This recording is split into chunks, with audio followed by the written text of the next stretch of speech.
పండగ అయిపోయింది కానీ కలర్ కలర్ గా తలతలాన్ని మెరుస్తున్నావు. ఏం కథ, ఏం ఆఫర్ నడుస్తుంది బ్రో పండగకే కాదు, మన దగ్గర పండగ అయిపోయిన ఆఫర్ ఉంటుంది, పండగ ముందు ఆఫర్ ఉంటాయి, పండగ అయిపోయిన కొత్త కొత్త స్టాక్స్ వస్తుంటాయి. మన దగ్గర 365 డేస్ మంచి మంచి క్వాలిటీ బ్రాండెడ్ షర్ట్స్ వస్తాయి, ప్యాంట్స్ వస్తాయి, అన్నీ వస్తాయి. ఈరోజు మీ ముందుకి ఒక మంచి వీడియోతో వచ్చాను. చూడండి, మనం linen pants with shirts both combo ఆఫర్స్తో కూడా వచ్చాను. అది కాక అందరూ డిమాండ్ చేస్తుంటే కాంబో ఆఫర్స్ ఏం లేవని ఈరోజు కాంబో ఆఫర్స్తో వచ్చాను. చూడండి, లెనిన్ ప్యాంట్స్, నార్మల్ ప్యాంట్స్ ఏది కాదండి, ఫార్మల్ ప్యాంట్స్ కాదు, జీన్స్ కాదు, లెనిన్లో ప్యూర్ ఫార్మల్ ఉంటుంది. చూడండి, ప్యాంటు ఫీల్ కూడా చాలా డిఫరెంట్గా ఉంటుంది.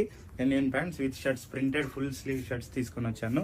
మనకు షర్ట్స్లో కూడా M నుండి XXL వరకు, XXL వరకు ఉన్నాయి. దాదాపు 15 కలర్స్ ఉన్నాయి. అండ్ ప్యాంట్స్ వచ్చేసి 9 కలర్స్ ఉన్నాయి. మనకు 30 to 38 ఉన్నాయి ప్యాంట్ సైజెస్ కూడా. మనకి ఈరోజు కాంబో ఆఫర్ను కూడా నేను రివీల్ చేస్తున్నాను. చూడండి, మనకి ఈచ్ కాంబో వచ్చేసి మనకు 10